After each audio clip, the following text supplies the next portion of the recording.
Bonjour et bienvenue dans le Guide du Broutard, l'émission qui vous fait voyager et découvrir l'agriculture autour du monde.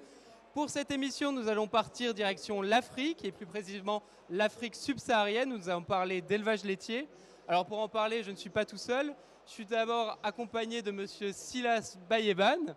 Alors Silas, comment te présenter, journaliste chez Afrique Agriculture, représentant de l'Afrique pour le sommet, c'est bien ça? Nous avons aussi monsieur François Anglade, donc vous travaillez pour l'AFDI en région Auvergne-Rhône-Alpes, c'est ça? Oui, l'AFDI, c'est en fait l'Association de développement international des organisations agricoles. C'est ce que d'autres appellent Paysans sans frontières, avec un slogan Paysans ensemble ici et là-bas. Et notre objectif, c'est bien de mettre en relation les agriculteurs du Nord avec les agriculteurs du Sud et de faire du co-développement ensemble. Très bien, merci François.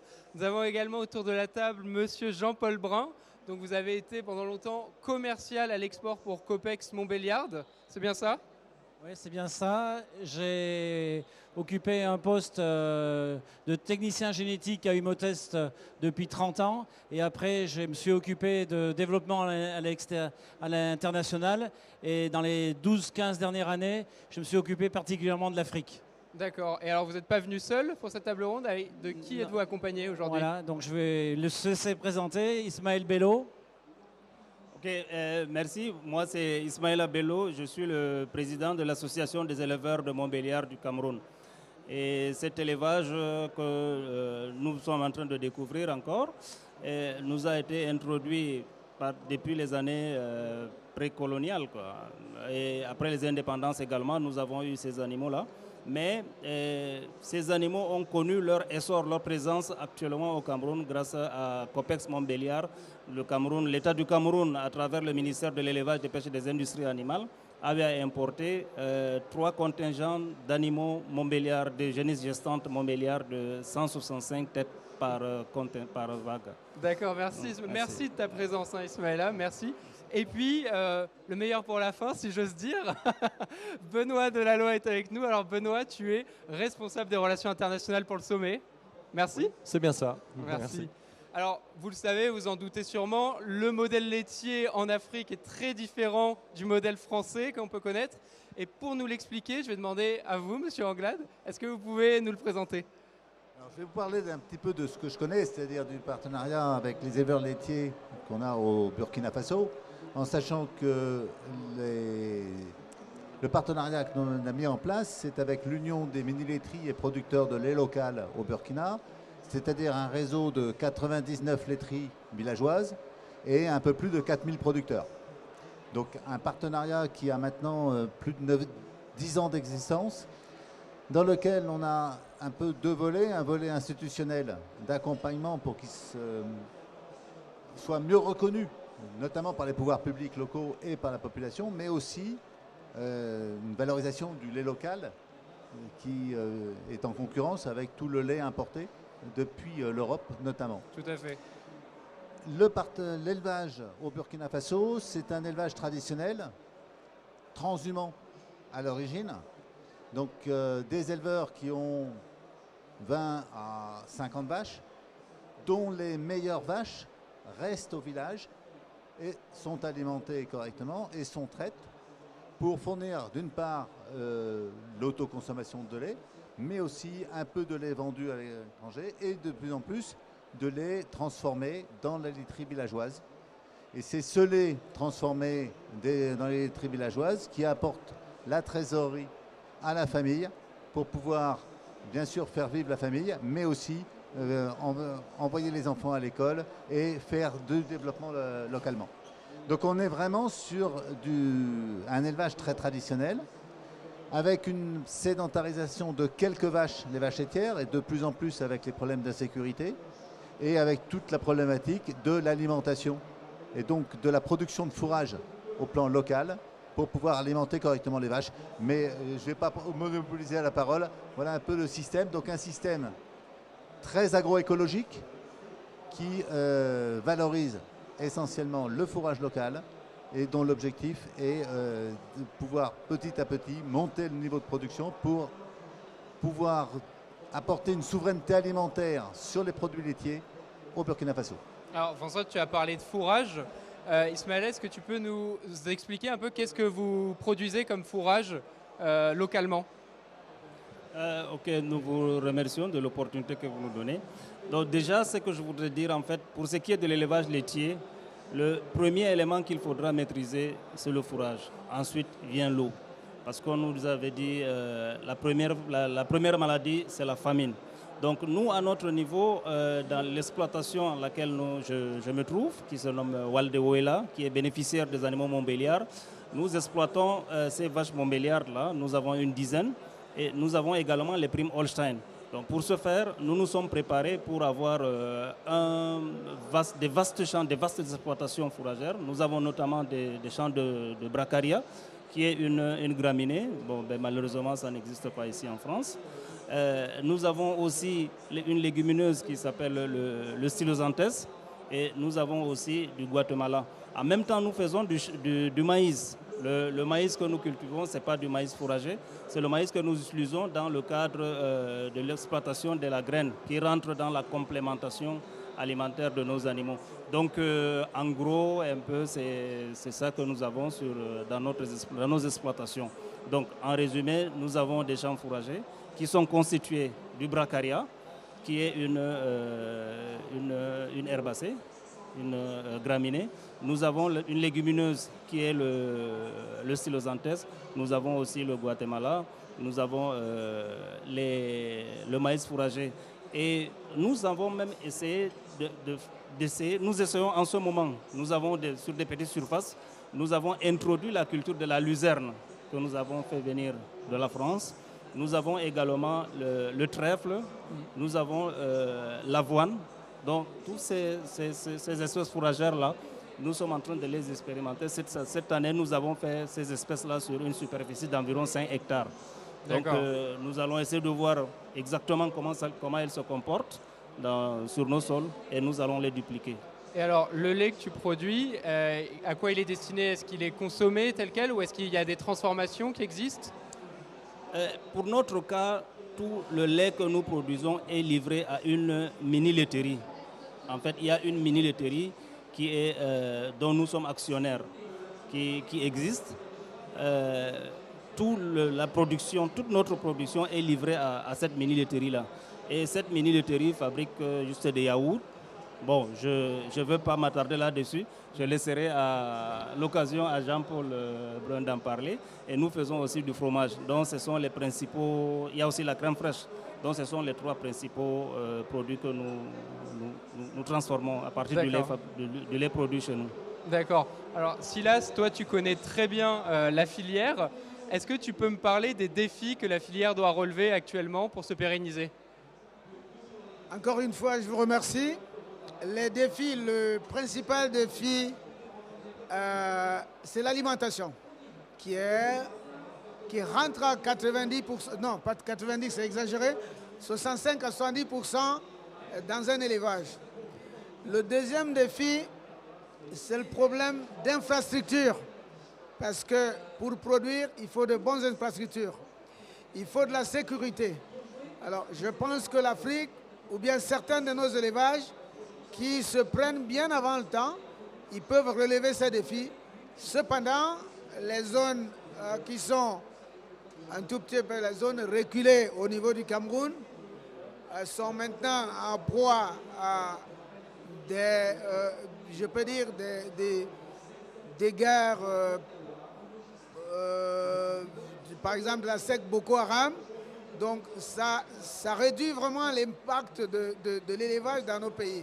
Mais sinon, il y a les principaux défis que je vous ai évoqués tout à l'heure, ce sont ceux-là. Il y a l'alimentation, la sécurité. D'accord, merci. Alors vous, Monsieur Brun, vous avez donc exporté des Montbéliards dans différentes régions de l'Afrique. Est-ce que vous pouvez nous en parler et dans quel but ça a été fait?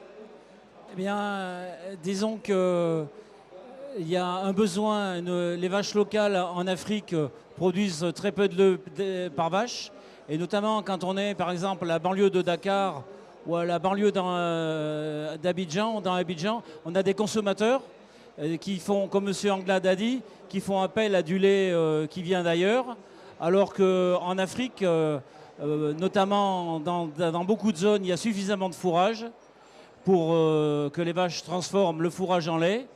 Et c'est un défi qui permettra à l'Afrique d'avoir une couverture en protéines animales le plus possible autonome.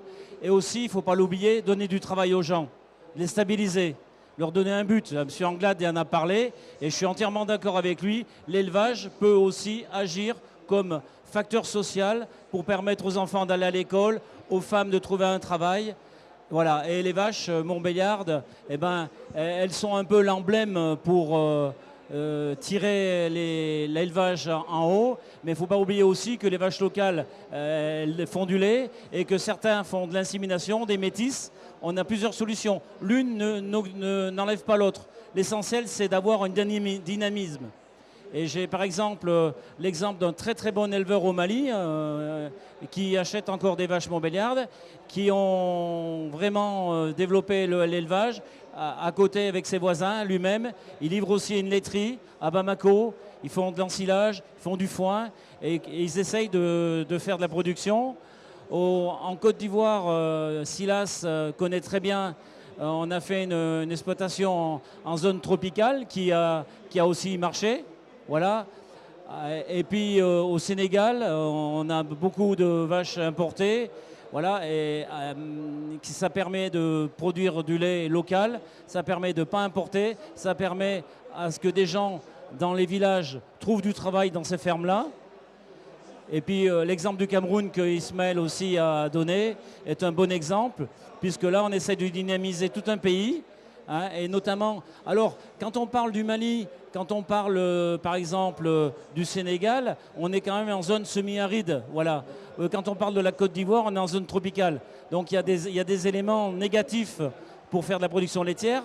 Par contre, quand on est à Gaoundéré, on est dans des plateaux de 1200 mètres d'altitude, on est avec une pluviométrie de 1200 à 1400 mm, ça ferait rêver certains éleveurs d'ici, il y a du fourrage, et demain, ces gens-là, ils peuvent avoir une opportunité d'être pas le grenier à lait, mais la laiterie de l'Afrique. Et ça aussi, c'est des enjeux. Et si ça permet à ce que les populations luttent contre la pauvreté, on va lutter contre Boko Haram, on va lutter contre l'immigration, etc. On a un petit peu le but. Et j'espère qu'on met une petite pierre à l'édifice dans ces projets-là. D'accord. Et donc, c'est vrai que vous avez parlé, il y a énormément de contextes pédoclimatiques où on va retrouver la montbéliarde. Elle s'adapte partout en Afrique ? Oui. Les vaches, elles s'adaptent. Le problème qu'il y a, c'est l'éducation des gens. La vache, après, partout, j'ai des vaches dans le Sahara et qui produisent. C'est l'éducation des gens, donc c'est important aussi. Donc, avec Ismaël, on a un projet de faire une école de formation de vachers, d'introduire aussi les femmes dans le circuit de l'élevage, parce qu'elles peuvent être très très utiles et très précises dans la traite et dans le soin des veaux. Voilà, le volet social, c'est l'éducation. Ça peut marcher partout, mais il y a besoin d'éducation. C'est pour ça que quand on vend en Angleterre, à Copex, on laisse les Anglais se débrouiller avec les vaches, ou en Italie par exemple. Quand on est en Afrique, on essaye de suivre et on essaye de coacher un petit peu, d'éduquer à la production laitière. Voilà. Et pour cela, on fait appel à des techniciens qui interviennent chez les éleveurs français et qui interviennent là-bas. Et puis aussi, on fait appel à des éleveurs à la retraite et qui y vont. Et je pense que ça aussi, ça peut être une bonne voie de développement. Des éleveurs à la retraite, des jeunes ingénieurs, des jeunes techniciens. Je pense que c'est notre rôle. Et en France, on sait faire du lait. Et ça doit être un des objectifs de la France, d'aider l'Afrique à se développer en agriculture. Bon, je parle du lait, mais il y a d'autres sujets. Et ça nous permettra de faire du bon travail et peut-être de se réintroduire correctement en Afrique. Donc ce n'est pas juste des relations commerciales, ce n'est pas juste de l'export, il y a un vrai accompagnement, un vrai suivi qui est fait, sinon ça ne marche pas, c'est ça ? Voilà. Moi, je n'aurais pas voulu être la personne, par exemple, qui a fait l'importation, qui a fait l'exportation au Mali ou qui a fait l'exportation au Cameroun et que 10 ans après on dise ça ne marche pas. Et vous savez, quand on dit que ça ne marche pas, c'est plombé, les choses ne bougent pas pendant 10 ou 15 ans et on n'a pas le droit. Donc il y a de l'insémination, donc ça c'est plus pour du croisement, mais vous faites aussi de la race pure. La race pure et puis de l'insémination sur la race pure pour qu'eux-mêmes ils élèvent les vaches pures. Voilà. Et puis on essaye comme Ismaël l'a dit, ou comme Monsieur Anglade l'a dit, d'aider à la production fourragère, au rationnement des vaches, etc. Et puis je dirais qu'aussi en Afrique, par exemple au Cameroun, il y a une grosse filière coton et on peut avoir des synergies aussi avec le tourteau de coton que les vaches transforment, ou au Sénégal avec le tourteau d'arachide par exemple. Voilà. Donc c'est transversal en fait, on parle de l'élevage laitier depuis le début, mais c'est toute l'agriculture africaine qui est concernée. C'est une véritable filière de l'élevage. D'accord. Donc on l'a compris, l'élevage laitier en Afrique est encore un petit peu en structuration, il cherche à se pérenniser. Ismaïla, est-ce qu'il y a des politiques locales qui sont mises en place au niveau national pour aider le développement de la filière lait en Afrique? Justement, au niveau local, il y a des politiques qui sont mises en place pour pouvoir développer la filière de l'élevage de façon générale et celui de laitier en particulier. Je prendrai le cas le plus récent. L'État du Cameroun, à travers le ministère de l'élevage, des pêches et des industries animales, qui est en charge de définir la politique de la conduite de l'élevage au Cameroun, a, à travers pour le Prodel, comme je l'ai dit tantôt, importé 3 vagues des vaches montbéliardes de 165 chacune. Alors là, ça implémente directement, ça va plus vite en quelque sorte. Ça influence directement la production laitière au Cameroun. Bon, c'est vrai que cette importation-là, je dirais, a connu quand même quelques difficultés. Là, il faut le reconnaître au niveau de l'applicabilité, au niveau de la gestion de ces animaux-là, comme je le disais tantôt. Et c'est là où je voudrais un peu embrayer ce que disait Jean-Paul tout à l'heure. Au niveau du Cameroun, nous avons eu à créer une association qui s'appelle le Headbook Montbéliard Cameroun, qui est en charge de la gestion de ces animaux-là. Parce que là, maintenant, à un temps T, le gouvernement de la République du Cameroun a eu à mettre en place pour accompagner les éleveurs un certain nombre d'animaux à leur disposition. Maintenant, à un temps T X, est-ce qu'on a, si on s'arrête pour faire le bilan, quel effectif nous avons? Est-ce que nous avons le même gène, le même génotype est conservé? Donc, c'est en quelque sorte, c'est ça notre rôle. Donc, il y a eu des ratés, et on le sait, hein, dans la vie, on apprend, c'est difficile dans les débuts, mais ce qui est sûr, moi je reste optimiste que ça va marcher. Et ça reste vraiment, comme l'a dit Jean-Paul, nous avons toutes les potentialités vraiment pour pouvoir réussir cette activité-là. Et nous y sommes engagés, nous le ferons. François, tu souhaitais préciser les propos d'Ismaïla? Oui, je voulais dire aussi qu'au niveau des politiques publiques, il peut y avoir un accompagnement par l'incitation à la consommation des produits animaux. Très clairement, à partir du moment où les pouvoirs publics mettent en place des achats institutionnels, notamment pour fournir les écoles en lait de consommation ou en produits en yaourt produits par les mini-laiteries locales, on a un apprentissage et une orientation vers ce type de produits plutôt que d'aller vers des produits importés. Et c'est tout l'enjeu qu'il y a derrière, parce qu'on peut accompagner la production, mais si on n'accompagne pas ensuite dans la valorisation de ces produits, ça ne sera pas suffisant. D'où une complémentarité très forte là-dessus. Je voulais aussi intervenir sur le rôle que nous, en tant que paysans du Nord, on peut avoir en lien avec les agriculteurs du Sud. Au niveau d'AFDI, on a accompagné depuis 8 ans à la formation, à la maîtrise de la qualité de transformation des produits laitiers. Et là encore, il y a 5 mois, au mois de mai, il y avait 10 responsables de laiterie, hommes et femmes du Burkina Faso, qui sont venus passer 8 jours à Aurillac pour mieux maîtriser la qualité de la transformation et qui, de retour dans leur pays, au Burkina notamment, ont fait des produits locaux beaucoup bien meilleurs, et y compris des produits affinés. Donc une diversification de la production qui apporte un plus au niveau de la transformation, mais aussi au niveau du producteur, et qui permet de valoriser des quantités de lait plus supérieures. Il faut savoir qu'un éleveur du Burkina qui livre 5 litres de lait par jour apporte pratiquement 2 SMIC sur l'exploitation. Et est-ce qu'il y a d'autres actions qui sont prises sur notre territoire, notamment par l'AFDI, pour soutenir les producteurs du Sud? On est sur 3 grands niveaux d'action. Un niveau institutionnel de reconnaissance du produit local et de reconnaissance de la structuration vis-à-vis des pouvoirs publics. Un niveau technique sur les techniques de production, mais là qu'on fait ensemble, notamment ce qu'on évoquait tout à l'heure, produire du fourrage de qualité, parce que c'est quand même le premier niveau, alimenter les vaches. Ça ne sert à rien de rentrer de la vache productive si on ne l'alimente pas correctement. Et puis un troisième niveau, qui est un niveau de formation globale à l'organisation et à l'organisation collective, et notamment au volet coopératif, pour développer tout ce qui est collectif, parce que c'est bien ensemble que les gens arriveront à se développer.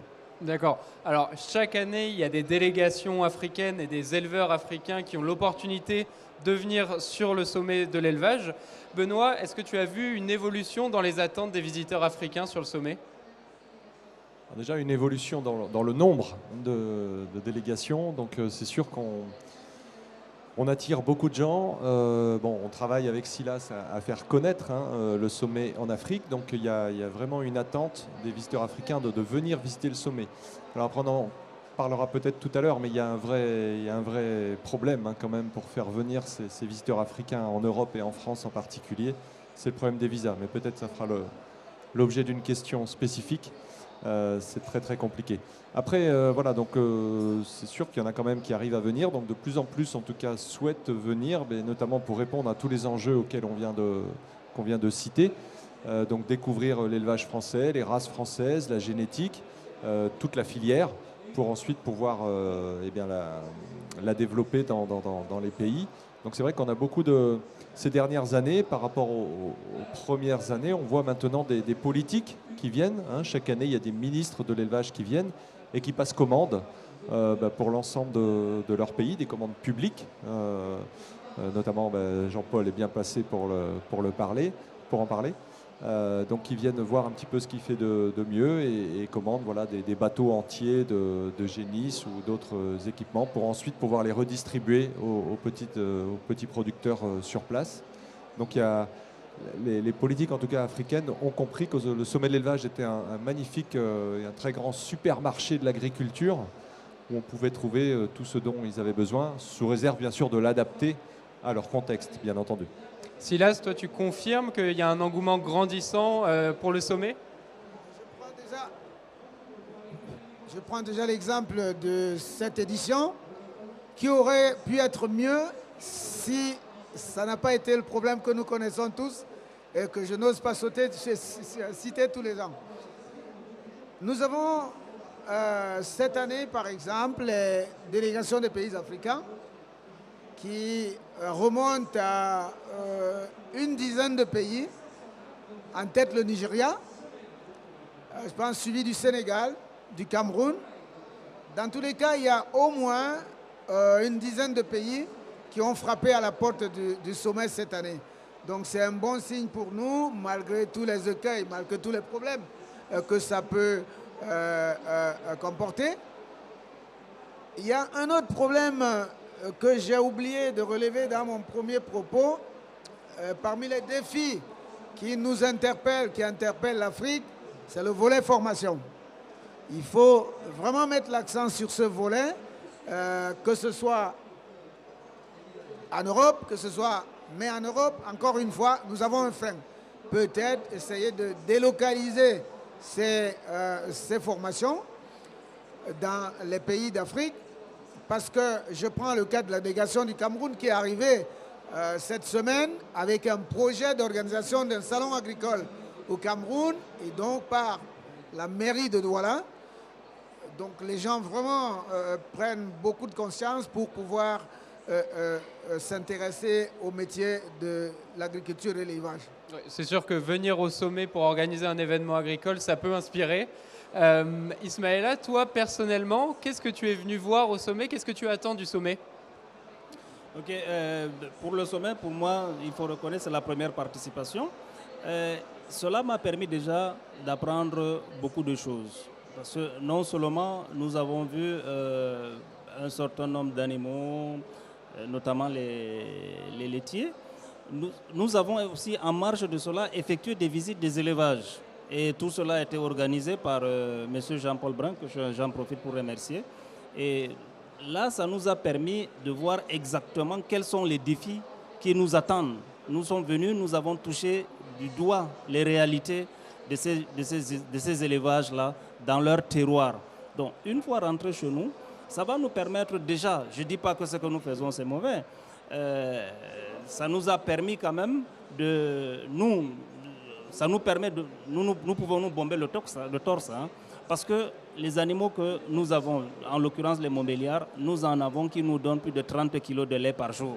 Donc, c'est pour dire que une fois que ces animaux-là, sortis de leur milieu naturel, partis ailleurs, mis dans des conditions relativement égales à leurs conditions naturelles, peuvent s'exprimer autant que quand ils sont dans leurs conditions. Donc, en plus de ce que nous faisons déjà, ça nous a permis de voir comment ces élevages-là sont conduits au quotidien.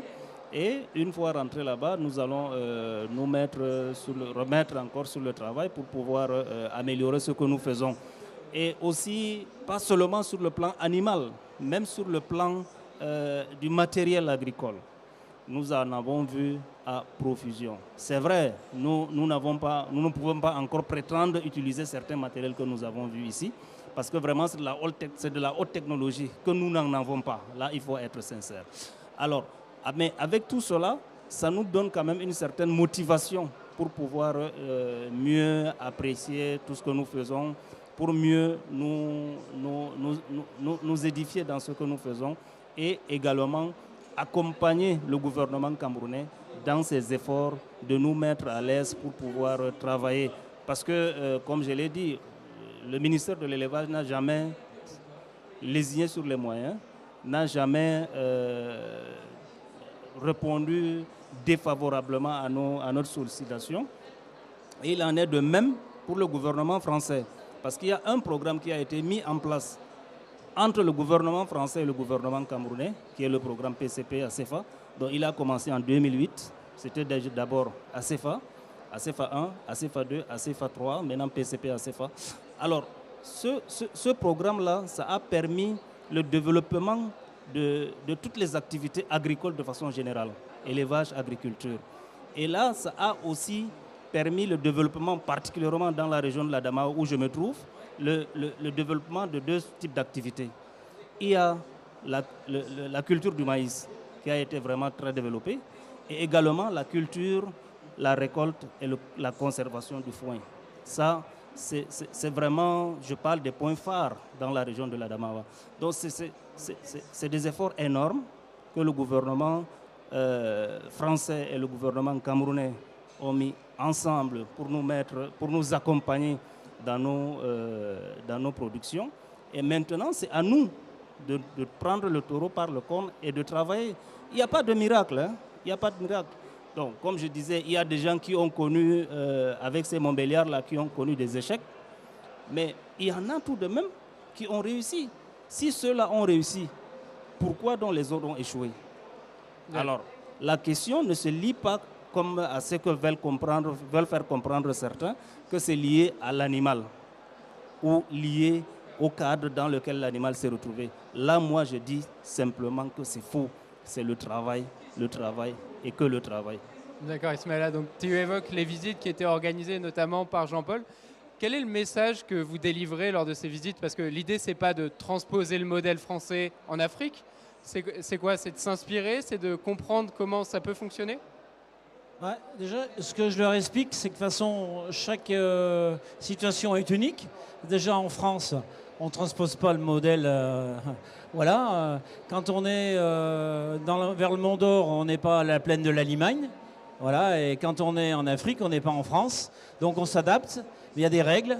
L'alimentation des animaux, manger suffisamment, boire suffisamment, être en bonne santé, c'est les règles partout. Et après, on s'adapte. Et je dis qu'on peut toujours y arriver. Moi, je suis originaire de la Haute-Loire, j'ai 63 ans. J'ai vu le département énormément changer. Les gens se sont ont évolué techniquement. Aujourd'hui, les meilleurs élevages de la Haute-Loire rivalisent avec les meilleurs élevages en Europe. Je donne ça comme exemple. Et je dis, tout le monde peut arriver. Avec on va pas nier les difficultés, mais les difficultés, elles se surpassent après. Voilà, c'est juste de la volonté. Et voilà le message que je passe, un message d'espoir. Même si par moment, je suis aussi... je dis quand ça ne va pas, parce que je pense que c'est mon rôle. C'est pour faire avancer les choses. Ben merci Jean-Paul, on espère en tout cas que ce message il sera entendu. Alors, si jamais il y a des éleveurs français, des agriculteurs français qui ont l'opportunité d'aller en Afrique pour découvrir cette agriculture, Silas, dans quelle région ils doivent aller pour se rendre compte de l'agriculture? On a 2 grands bassins de production, ou 3 même, comme disait Ismaïla. Dans l'Adamawa, c'est le premier bassin de production qu'on peut... oui, Adamawa au Cameroun, pardon.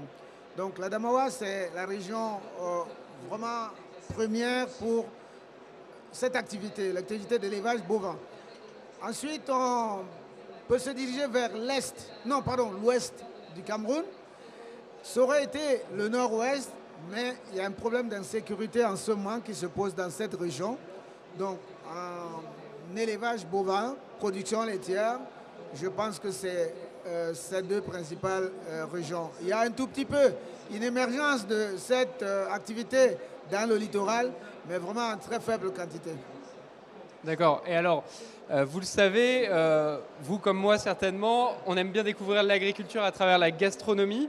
Est-ce qu'il y a des plats typiques qu'on devrait goûter pour se rendre compte de la diversité de l'agriculture en Afrique, Ismaïla? Je ne voudrais pas vraiment me prononcer là-dessus, mais bon, comme vous m'y amenez, je veux dire quand même un mot. En fait, pour ce qui est de recommandations des plats dégustés, c'est de ça qu'il s'agit. Oui, voilà. Donc là, pour nous, dans notre région, la première chose que je veux recommander, c'est ce qu'on appelle le boko avec le kusel mbala au dadawa. Donc, je ne sais pas si vous connaissez. Non, je ne connais pas du tout. Donc là, c'est un mets local traditionnel du Nord Cameroun qui est vraiment prisé parce que maintenant, on constate de plus en plus les enfants, des jeunes qui portent les verres et autres. On accueille souvent les écrans de télévision et autres. Mais il y a aussi un impact de l'utilisation de l'engrais chimique, les produits chimiques dans nos agricultures qui peuvent être à l'origine de cela. Donc, si on peut, parce qu'en fait le boko je crois que vous connaissez quand même le baobab. Oui, voilà. Quand même. Ce sont les feuilles de cet arbre-là. Donc là, ça n'a pas d'engrais, ça n'a pas touché. Donc en fait, c'est à l'état naturel qui est séché et puis fait. Donc ça, c'est un truc bon. Mais de façon générale, quand on parle au Cameroun, on voit le ndolé, on voit le cuit, on voit aussi le héros, donc il y en a toute une multitude. Donc ce que je peux dire, c'est vraiment à découvrir. D'accord. François, je crois que tu as des recommandations à nous faire. Un tout petit point, c'est dans les produits laitiers, on n'en parle pas assez, mais il y a des produits laitiers locaux qui sont tels que le dégué, le gapal, qui sont des mélanges de yaourt ou de lait fermenté avec de la farine de petit mil, et qui sont délicieux. D'accord, écoutez, j'ai hâte de goûter ça un jour. J'espère en tout cas qu'on aura dressé un beau profil de l'élevage laitier en Afrique. Merci messieurs pour votre participation. Ce sera tout malheureusement pour cette émission. J'espère qu'on se retrouve bientôt pour continuer de vous faire voyager avec l'agriculture autour du monde. Au revoir.